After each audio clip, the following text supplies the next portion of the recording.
हो गया स्टार्ट। चलिए। हेलो दोस्तों, आज माँ कोचिंग ऑफिशियल में आप लोगों का स्वागत है। आज विजय सर लेकर के आए हैं क्लास 10 का बायोलॉजी का फर्स्ट चैप्टर, जिसका नाम है पोषण, जय प्रक्रम। उसमें आज हम लोग पढ़ेंगे पोषण क्या है, पोषण कितने प्रकार के होते हैं और पोषण के भाग पढ़ेंगे। आज हम लोग पढ़ेंगे पोषण। पोषण पढ़ने से पहले हम लोग आज पढ़ेंगे जय प्रक्रम। क्या पढ़ेंगे?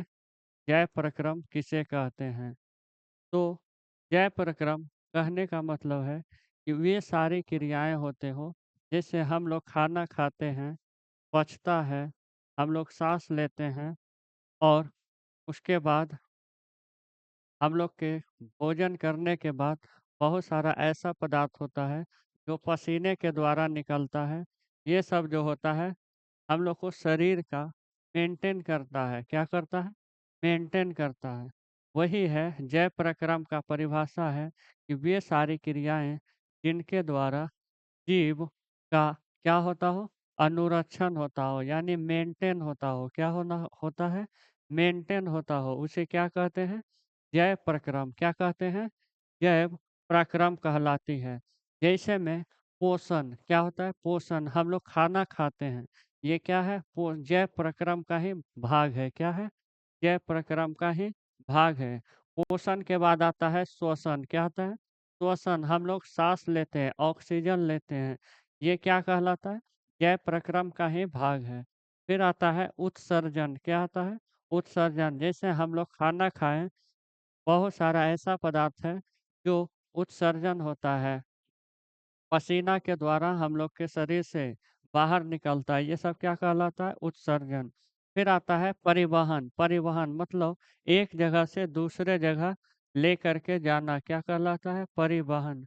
जैसे खाना खाते हैं तो हम लोग का तुरंत ऊर्जा नहीं बनता है, ऊर्जा बनने में टाइम लगता है। जैसे हम लोग जानते हैं कि हम लोग का शरीर में जो ऊर्जा का निर्माण होता है, वो होता है माइटोकॉन्ड्रिया में। कहाँ होता है? माइटोकॉन्ड्रिया में। तो हम लोग खाना खाते हैं, उसके बाद पेट में जाता है भोजन, उसके बाद ये क्या होता है कि मै कोशिका में जाता है और कोशिका में जाने के बाद माइटोकॉन्ड्रिया में जाता है और भोजन का निर्माण कर ये सॉरी ऊर्जा का निर्माण करता है। आज हम यही सब पढ़ेंगे कि पोषण क्या है, श्वसन क्या है और उत्सर्जन क्या है और परिवहन क्या है। तो आगे हम लोग देखते हैं पोषण। क्या देखते हैं? पोषण किसे कहते हैं? तो वह विधि जिससे जीव पोषक तत्व को ग्रहण कर उसका क्या करता है? उपयोग करता है। जैसे हम लोग भोजन करते हैं तो चावल, दाल, रोटी ये सब खाते हैं, तो बहुत हर तरह का भोजन में हर प्रकार का प्रोटीन होता है, कार्बोहाइड्रेट होता है, तो वही पोषक तत्व क्या होता है? पोषक तत्व ग्रहण करते हैं और उसका क्या करते हैं? उपयोग करते हैं। क्या करते हैं? उपयोग करते हैं। उसे क्या कहलाता है? पोषण कहलाता है। क्या कहलाता है? पोषण। जैसे जीवों में पोषण मुख्यतः 2 प्रकार से होता है। कितने प्रकार से? 2 प्रकार से। पहला इसमें है स्वपोषण, स्वपोषण और दूसरा होता है परपोषण। इसी को एक और नाम से जानते हैं विषम पोषण। क्या जानते हैं? विषम पोषण। स्वपोषण मतलब वैसा जीव जो अपना भोजन स्वयं बनाता हो, किसी अन्य जीव पे डिपेंड नहीं हो, उसे क्या कहेंगे? स्वपोषण कहेंगे। क्या कहेंगे? स्वपोषण कहेंगे। और वैसा जीव जो किसी अन्य जीव पर डिपेंड हो, उसे क्या कहेंगे? परपोषण या विषम पोषण। जैसे पेड़-पौधा क्या होगा? स्वपोषण, क्योंकि वो अपना भोजन बनाने के लिए किसी दूसरे पे निर्भर नहीं रहता है। तो ये क्या कहलाएगा? तो ये कहलाएगा स्वपोषण। क्या कहलाएगा? स्वपोषण। और जैसे हम लोग मनुष्य क्या रहते हैं, किसी दूसरे जीव-जंतु से अपना भोजन प्राप्त करते हैं या पेड़-पौधा से भोजन अपना प्राप्त करते हैं, तो क्या कहलाएगा? परपोषण। क्या कहलाएगा? परपोषण। आगे देखते हैं इसका परिभाषा दिया हुआ होगा कि स्वपोषण किसे कहते हैं और परपोषण किसे कहते हैं।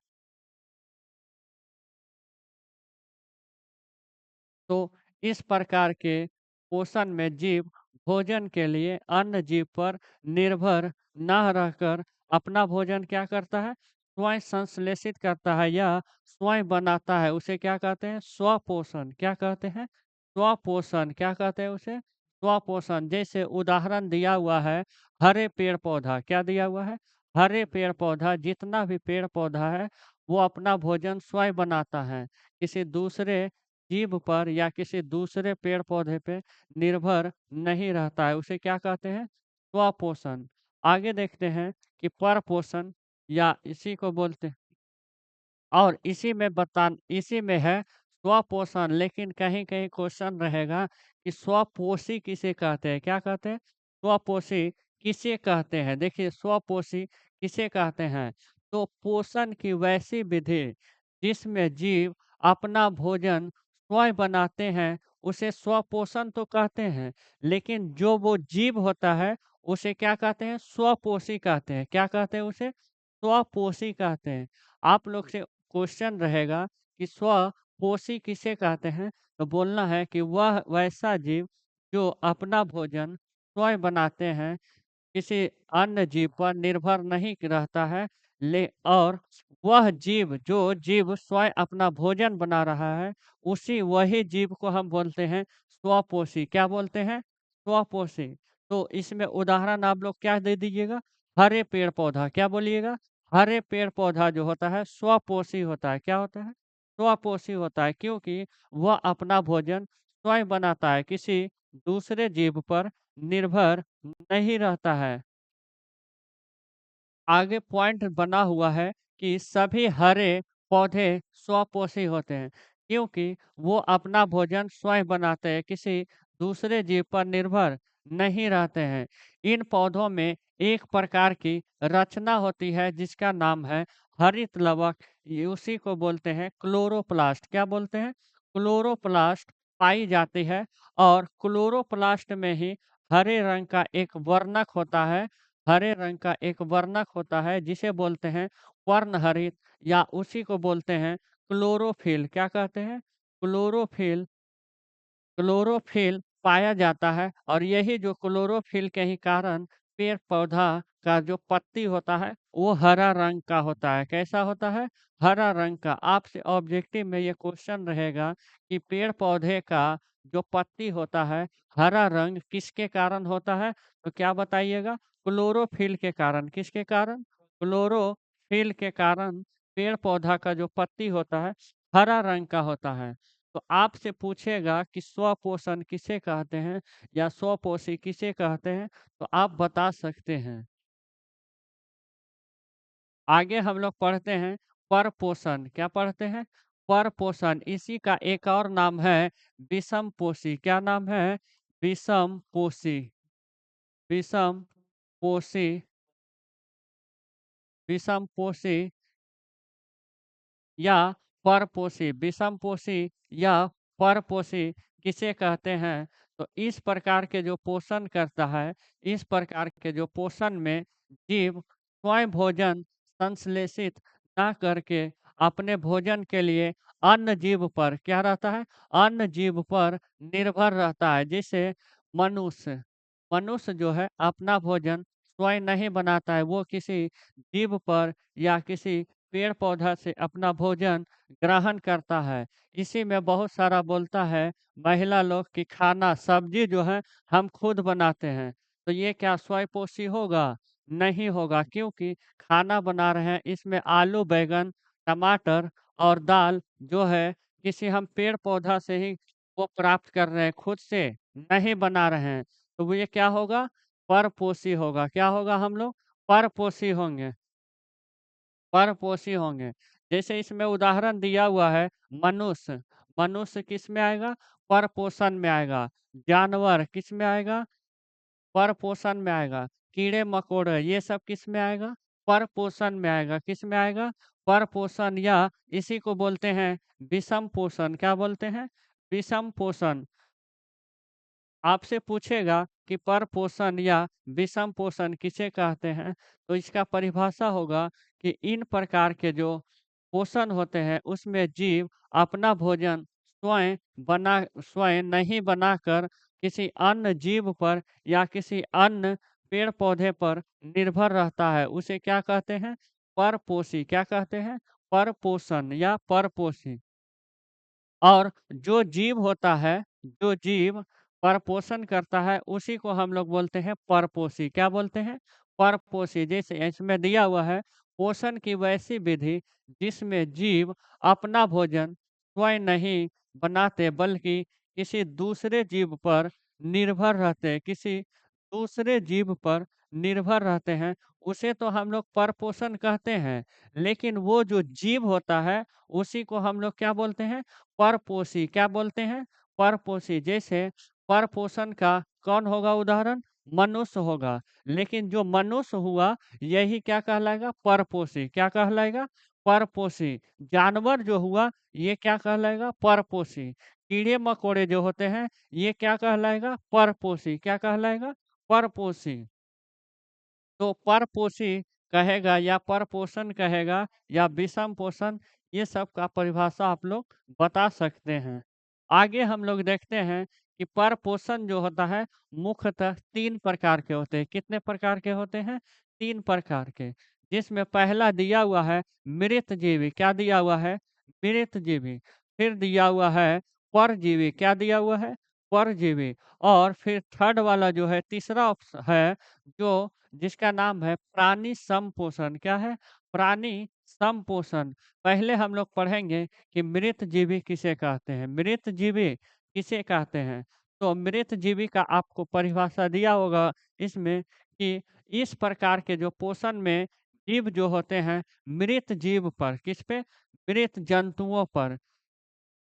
इस प्रकार के पोषण में जीव जो होते हैं, मृत जंतुओं और पौधों के शरीर से अपना भोजन अपने शरीर की सतह से घुलित कार्बनिक पदार्थों के रूप में अवशोषित करते हैं। क्या करते हैं? अवशोषित करते हैं। मतलब इसमें जो मृत पोषी जो होता है, मृत जीवी जो पोषण होता है, मृत जीवी पोषण में वैसा जीव होता है जो मृत जीव में रह करके उसी से अपना क्या करता है, अपना भोजन जो होता है, अपने शरीर की सतह से उसका शरीर में क्या करता है, मिला लेता है। क्या करता है? घुलित कर लेता है। क्या करता है? घुलित कर लेता है और कार्बनिक पदार्थ के रूप में अवशोषित कर लेता है। कार्बनिक पदार्थ के रूप में क्या करता है ये? अवशोषित कर लेता है। ऐसा जो जीव होता है, उसे हम लोग क्या कहते हैं? मृतजीवी पोषण। क्या कहते हैं? मृतजीवी पोषण। जैसे गोबर छत्ता। आप लोग देखते होंगे कि धान जब रहता है तो उसको एक जगह धान के बाद जो धान निकाल लेते हैं, उसके बाद जो रहता है उसको नेवारी बोला जाता है देहाती भाषा में। उसको क्या करता है कि एक जगह इकट्ठा कर देता है और वहीं पे अगर बरसात आता है तो बरसात होने के बाद एक वहाँ पे उजला कलर का एक पेड़ उग जाता है। उसी को बोलते हैं क्या? गोबर छत्ता। क्या बोलते हैं? गोबर छत्ता या कवक। क्या है? या कवक। ये सब क्या कहलाएगा? मृतजीवी। क्या कहलाएगा? मृतजीवी का ये सब उदाहरण है। कैसा उदाहरण है? मृतजीवी का उदाहरण है। मृतजीवी का ये सब क्या है? उदाहरण है। इसके बाद हम लोग पढ़ेंगे परजीवी किसे कहते हैं? परजीवी किसे कहते हैं? तो इसी में अभी और देखते हैं कि मृतजीवी को अपघटक भी कहते हैं। क्या कहते हैं? अपघटक भी कहते हैं। मृतजीवी को क्या कहते हैं? अपघटक भी कहते हैं। और मृतजीवी जो पोषण करने वाली जीव होता है, वो क्या कहलाती है? मृतजीवी कहलाती है। क्या कहलाती है? मृतजीवी कहलाती है। जैसे अनेक कवक, बैक्टीरिया तथा कुछ प्रोटोजोआ में भी पोषण की जो विधि होती है, यही विधि अपनाई जाती है। कौन-सी विधि अपनाई जाती है? मृतजीवी पोषण। कौन-सी विधि अपनाई जाती है? मृतजीवी पोषण। इसके बाद देखते हैं हम लोग परजीवी क्या है? परजीवी पोषण किसे कहते हैं? परजीवी पोषण किसे कहते हैं? तो इस प्रकार के जो पोषण में जीव जो होता है, जीव जो होता है दूसरे प्राणी के संपर्क में अस्थायी या अस्थायी रूप में रहकर उससे अपना भोजन क्या करता है? प्राप्त करता है। आप लोग देखे होंगे कि आम का पेड़ में क्या होता है कि एक अलग से लत्ती टाइप का पौधा उग जाता है। लत्ती टाइप का क्या होता है? पौधा उग जाता है जिसको बोलते हैं अमरलत्ता। क्या बोलते हैं? अमरलत्ता। ये क्या करता है? वो जो होता है क्या करता है, आम के पेड़ में ही अपना अपना भी उसी में पेड़ उगा लेता है और उसी से वो अपना भोजन प्राप्त करता है। क्या करता है? वो अपना भोजन प्राप्त करता है। तो वो जो होता है अमरलत्ता किसमें आएगा? परजीवी में आएगा। किसमें आएगा? परजीवी में आएगा। क्योंकि परजीवी का जो दिया हुआ है परिभाषा कि इस प्रकार के जो पोषण होते हैं, दूसरे प्राणी के क्या रहते हैं? संपर्क में रहते हैं। अस्थायी रूप से भी रह सकता है और अस्थायी रूप से भी रह करके उससे क्या करता है? अपना भोजन प्राप्त करता है। अपना भोजन क्या करता है? प्राप्त करता है। उसे क्या कहते हैं? परजीवी पोषण। क्या कहते हैं उसे? परजीवी पोषण। और यह पोषक कवक में हो सकता है, जीवाणु में भी हो सकता है। कुछ पौधे जैसे अमरबेल क्या है? अमरबेल तथा कई जंतु जैसे गुलकृमि क्या होता है? गुलकृमि, टेम टेपवर्म या मलेरिया क्या है? टेपवर्म या मलेरिया परजीवी आदि में पाया जाता है। ये सब में जो होता है कौन पाया जाता है? परजीवी पाया जाता है। ये सब में क्या होता है? परजीवी होता है। फिर है परजीवी द्वारा ग्रहण भोजन कार्बनिक पदार्थ सामान्यतः तरल रूप में होता है। कैसा रूप में होता है? आपसे क्वेश्चन रहेगा कि परजीवी द्वारा जो होता है ग्रहण भोजन किस अवस्था में रहता है? तो तरल रूप में होता है। किस में होता है? तरल रूप में होता है।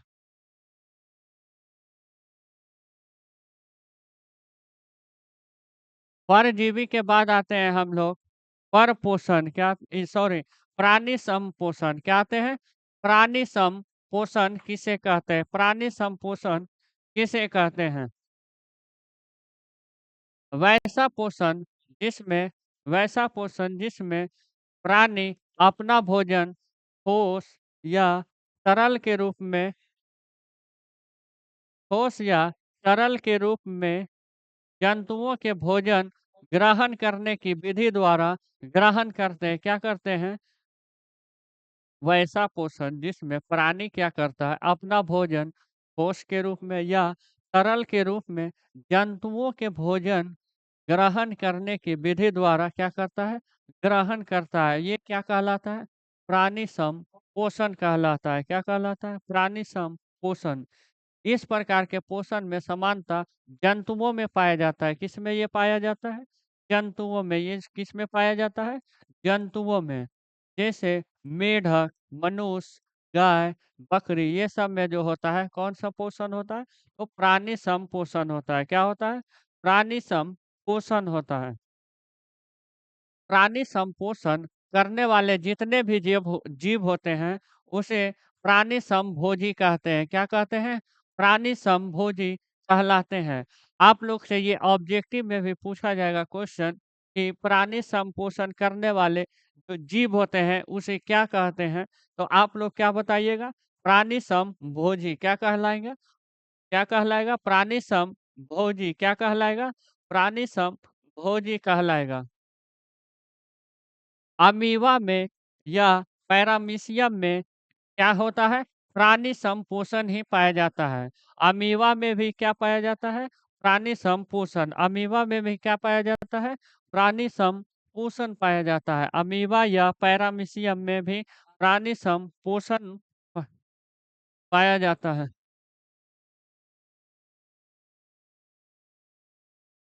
अब आते हैं महत्वपूर्ण ज्ञान। क्या आते हैं? महत्वपूर्ण ज्ञान। कुछ ऐसा भी है जो महत्वपूर्ण ज्ञान होना चाहिए। जैसे कोशिकाएँ जो होता है, सभी जीवों की संरचनात्मक एवं क्रियात्मक इकाई है, जो कि आप लोग को ये 9 क्लास में भी पढ़ने का था। क्या था? 9 क्लास में भी पढ़ने का है। 9 क्लास में भी पढ़ने का है कि कोशिका किसे कहते हैं? तो शरीर की संरचनात्मक एवं क्रियात्मक इकाई को क्या कहते हैं? कोशिका कहते हैं। क्या? कोशिका कहते हैं। वही दिया हुआ है कि कोशिकाएँ जो होती है सभी जीवों में की संरचनात्मक एवं क्रियात्मक इकाई होती है। फिर है कोशिकाओं के समूह को हम लोग क्या कहते हैं? ऊतक। आप लोग 9 क्लास में पढ़े होंगे कि कोशिका जो होता है संरचनात्मक एवं क्रियात्मक इकाई है और जो कोशिका से मिल कर के क्या बनाता है? ऊतक बनाता है। क्या बनाता है? ऊतक। और बहुत सारा ऊतक मिल कर के क्या बनाता है? अंग बनाता है। क्या बनाता है? अंग। ऊतक के समूह को क्या कहते हैं? अंग। और बहुत सारा अंग मिल कर के क्या बनाता है? अंग तंत्र। क्या बनाता है? अंग तंत्र। और विभिन्न अंग तंत्र, बहुत सारा अंग तंत्र मिल कर के एक जीव का निर्माण करता है। क्या करता है? एक जीव का निर्माण करता है। तो ये भी महत्वपूर्ण आप लोग का ज्ञान था जो कि आप लोग समझ गए होंगे। आते हैं हम लोग प्रकाश संश्लेषण। क्या आते हैं? प्रकाश संश्लेषण। जैसे हम लोग पढ़े हैं कि स्वपोषण किस में होता है? तो हरे पेड़ पौधा में होता है। किस में होता है? हरे पेड़ पौधा। तो हरे पेड़ पौधा जो है अपना भोजन कैसे बनाता है? तो प्रकाश संश्लेषण की क्रिया करता है। तो वही हम लोग पढ़ते हैं कि प्रकाश संश्लेषण है क्या? प्रकाश संश्लेषण क्या है? तो जिस प्रक्रिया के द्वारा पौधा जो होता है अपना भोजन तैयार करता है, उसे हम लोग उस मूलभूत प्रक्रिया को हम लोग क्या कहते हैं? प्रकाश संश्लेषण। क्या कहते हैं? प्रकाश संश्लेषण। कहने का मतलब है कि जिस विधि द्वारा जो अपना पौधा होता है, जिस विधि द्वारा पौधा अपना भोजन जो तैयार करता है, उसी को हम लोग क्या कहते हैं? प्रकाश संश्लेषण। इस प्रक्रिया में पौधा क्या करता है? इस प्रक्रिया में पौधा जो होता है, सूर्य से अपना प्रकाश उपस्थिति में क्लोरोफिल और कार्बन डाइऑक्साइड और जल की मदद से अपना भोजन बनाता है। मतलब कहने का मतलब है कि पेड़-पौधा को भोजन बनाने के लिए उसको सूर्य के प्रकाश का ज़रूरत होता है और कार्बन डाइऑक्साइड होना चाहिए, जल भी होना चाहिए और कुछ खनिज लवण भी होना चाहिए। क्या होना चाहिए? खनिज लवण होना चाहिए। इसी यही सब की मदद से क्या करता है अपना पेड़-पौधा अपना भोजन बनाता है। हरे पेड़-पौधे में जो होता है प्रकाश संश्लेषण की क्रिया करने की क्षमता होती है। जितना भी हरे पेड़-पौधा होता है, उसमें प्रकाश संश्लेषण की क्रिया करने के हरे पेड़-पौधा में प्रकाश संश्लेषण करने की क्रिया या क्षमता होती है। कुछ पौधे होते हैं जो प्रकाश संश्लेषण की क्रिया नहीं कर पाते हैं। जो बहुत सारा ऐसा पौधा होता है जो प्रकाश संश्लेषण की क्रिया नहीं कर पाते हैं। कुछ पौधे जो प्रकाश संश्लेषण की क्रिया नहीं कर पाते हैं, वे मृतजीवी या परजीवी होते हैं। क्या होते हैं? मृतजीवी होते हैं या परजीवी होते हैं। जैसे गोबर छत्ता, क्या होता है? गोबर छत्ता।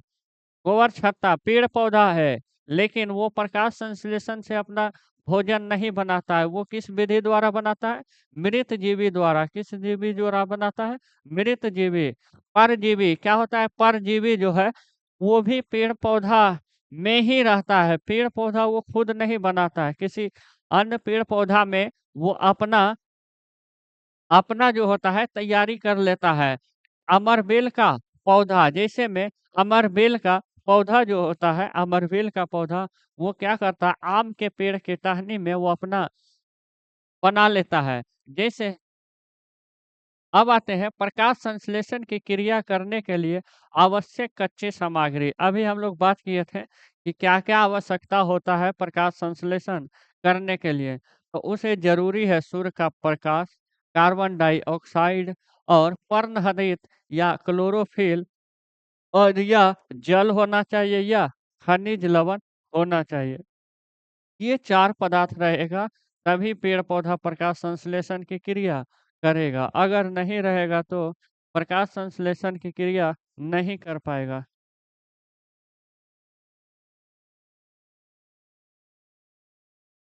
चलिए आते आगे देखते हैं हम लोग याद रखने योग्य कुछ है।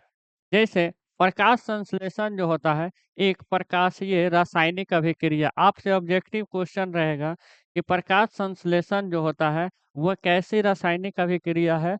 तो क्या है? प्रकाशीय रासायनिक अभिक्रिया है। क्या है? प्रकाशीय रासायनिक अभिक्रिया है। ऑब्जेक्टिव क्वेश्चन में ये सब आप लोग से पूछ सकता है कि प्रकाश संश्लेषण की जो क्रिया होता है, वह कैसी रासायनिक अभिक्रिया है? तो प्रकाशीय रासायनिक अभिक्रिया है। कैसा है? प्रकाशीय रासायनिक अभिक्रिया है।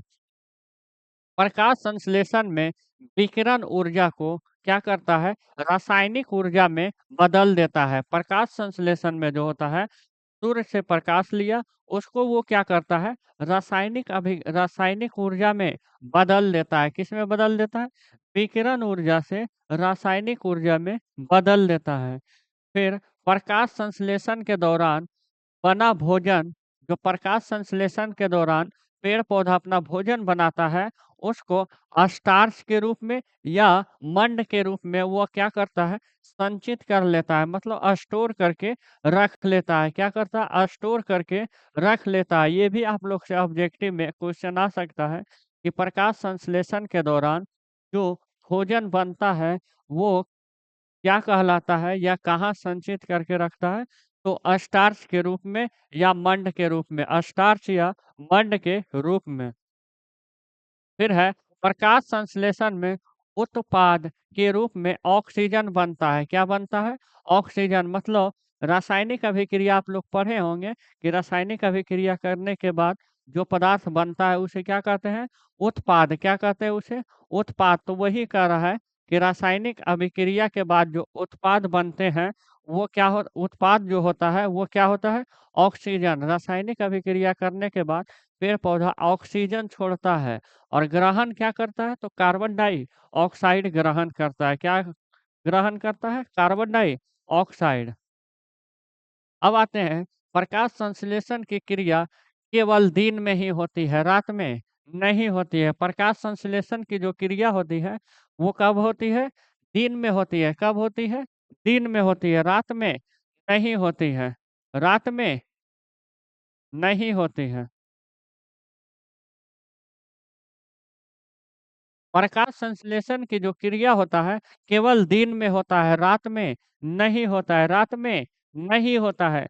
फिर है प्रकाश संश्लेषण की क्रिया के दौरान ही वायुमंडल में ऑक्सीजन का संतुलन बनाए रखता है। अगर पेड़-पौधा प्रकाश संश्लेषण की क्रिया नहीं करेगा, तो हमारे जो वायुमंडल है, उसमें ऑक्सीजन का संतुलन खराब हो जाएगा और ऑक्सीजन का संतुलन क्या हो जाएगा? बिगड़ जाएगा। ऑक्सीजन का संतुलन क्या होगा? बिगड़ जाएगा। इसलिए प्रकाश संश्लेषण भी ज़रूरी है और पेड़-पौधा भी लगाना ज़रूरी है। प्रकाश संश्लेषण की प्रक्रिया शुरू से अंत तक कहाँ होता है? क्लोरोप्लास्ट में होता है। कहाँ होता है? ये भी आप लोग से ऑब्जेक्टिव में पूछ दिया जाएगा कि प्रकाश संश्लेषण की जो क्रिया होता है, वो शुरू से अंत तक कहाँ होता है? तो क्लोरोप्लास्ट में होता है। कहाँ होता है? क्लोरोप्लास्ट में होता है। कहाँ होता है? क्लोरोप्लास्ट में होता है। फिर पत्तियों को प्रकाश संश्लेषी अंग एवं हरित लवकों को प्रकाश संश्लेषी अंग कहा जाता है। पत्ती जो होता है उसको क्या कहते हैं? प्रकाश संश्लेषी अंग कहते हैं। क्या कहते हैं? प्रकाश संश्लेषी अंग। और हरित लवक को क्या कहते हैं? प्रकाश संश्लेषी अंगक। क्या कहते हैं? प्रकाश संश्लेषी अंग कहा जाता है। फिर आते हैं प्रकाश संश्लेषण। प्रकाश संश्लेषण की क्रिया के दौरान ऑक्सीजन मुक्त होता है। अभी हम लोग बात किए थे कि प्रकाश प्रकाश संश्लेषण की क्रिया के दौरान क्या होता है? ऑक्सीजन मुक्त होता है। मतलब जब प्रकाश संश्लेषण होता है, जब प्रकाश संश्लेषण जब होता है, तो कार्बन डाइऑक्साइड लेता है और क्या मुक्त करता है? ऑक्सीजन छोड़ता है। क्या छोड़ता है? ऑक्सीजन छोड़ता है। और बाहरी पत्ती जो होता है, पत्ती की बाहरी त्वचा में रंध्र या स्टोमाटा होता है। क्या होता है? रंध्र या स्टोमाटा मौजूद होता है। बाहरी जो पत्ती का जो बाहरी भाग होता है, उसमें क्या उपस्थित होता है? रंध्र उपस्थित होता है इसी को या तो अस्टोमाटा उपस्थित होता है। क्या होता है? अस्टोमाटा उपस्थित होता है। क्या होता है? अस्टोमाटा उपस्थित होता है।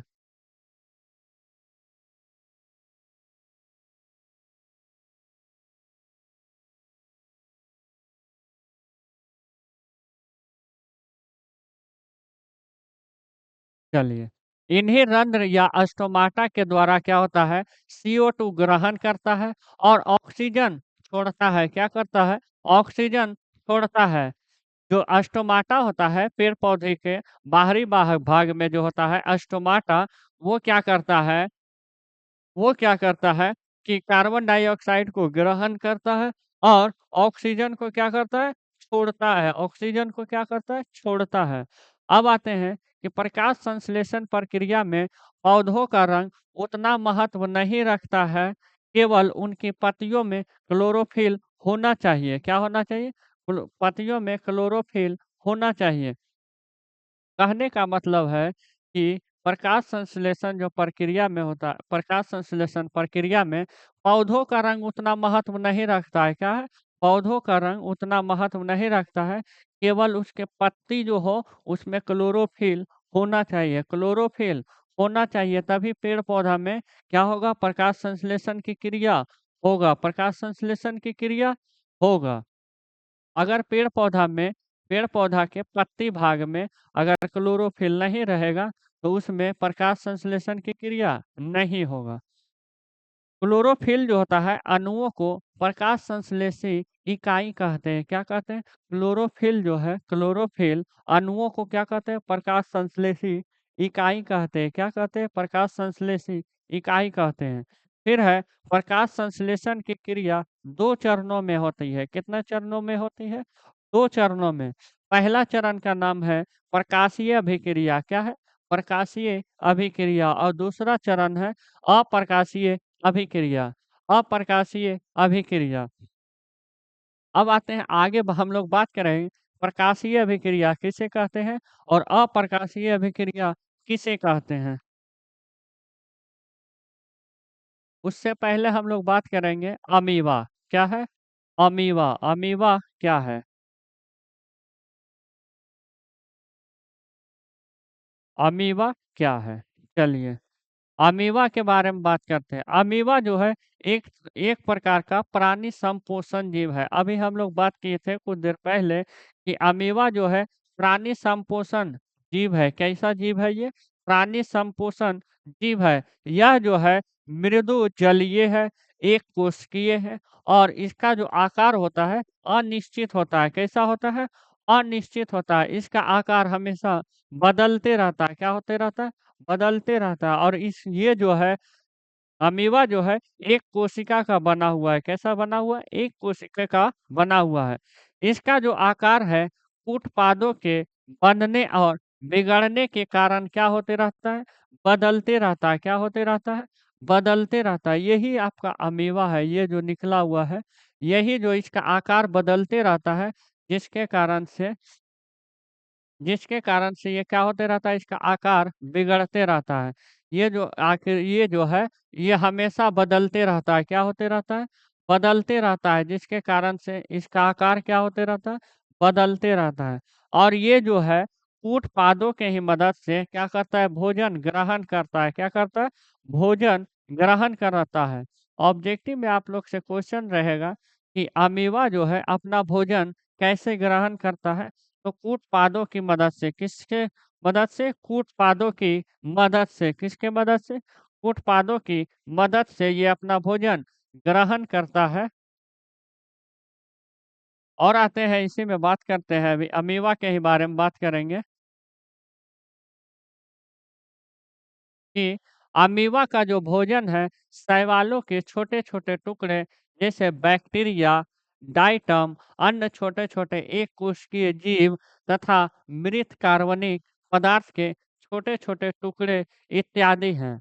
अमीबा का जो भोजन होता है, वो कहाँ से अपना भोजन प्राप्त करता है? शैवाल के छोटे-छोटे टुकड़े से, बैक्टीरिया से और डाइटम से या अन्य छोटे एककोशिकीय जीव से या मृत कार्बनिक पदार्थ के छोटे-छोटे टुकड़े से अमीवा क्या करता है अपना भोजन बनाता है। क्या करता है? अमीवा अपना भोजन बनाता है। फिर है अमीवा में जो है पोषण जो होता है पोषण अमीवा में पोषण जो होता है अंतःग्रहण होता है। क्या होता है? अंतःग्रहण होता है और पाचन क्या करता है? बहिष्करण होता है। क्या होता है? बहिष्करण प्रक्रिया द्वारा पूर्ण होता है। किसके कारण होता है? बहिष्करण द्वारा पाचन करता है और पोषण किस प्रक्रिया द्वारा करता है? अंतःग्रहण द्वारा। अंतःग्रहण द्वारा ये अपना भोजन ग्रहण करता है और पाचन मतलब पचाता है कैसे? बहिष्करण द्वारा। किसके द्वारा? बहिष्करण द्वारा। फिर है अमीबा में पाचन जो होता है पाचन जो है भोजन रसधानी में ही एंजाइमों के द्वारा होता है। किसके द्वारा होता है? एंजाइमों के द्वारा ही होता है। फिर है अमीबा में जो होता है अपचे भोजन जो होता है, शरीर से बाहर निकालने का कोई निश्चित स्थान नहीं है। अमीबा का आकार ही निश्चित नहीं है, तो इसका निश्चित कैसे होगा कि इसका भोजन कहाँ से निकलेगा? इसका निकलने का भी अनिश्चित है। मतलब जैसे जो अपचा भोजन हुआ, जो नहीं पच पाया, तो वो शरीर से बाहर कहाँ से निकलेगा, ये अमीबा को भी खुद नहीं पता होता है। तो ये जो होता है अमीबा में अपचे भोजन क्या होते हैं? शरीर से बाहर निकलने का कोई निश्चित स्थान नहीं होता है। तो आप लोग को जहाँ तक बताए हैं, लगभग आप लोग को समझ में आ गया होगा। अगर आप लोग को समझ में आ रहा है, तो हमारा यूट्यूब चैनल है माँ कोचिंग ऑफ़िशियल जिसको आप लोग सब्सक्राइब करें और कमेंट करें कि आप लोग को वीडियो कैसा लगा और लाइक करें। धन्यवाद।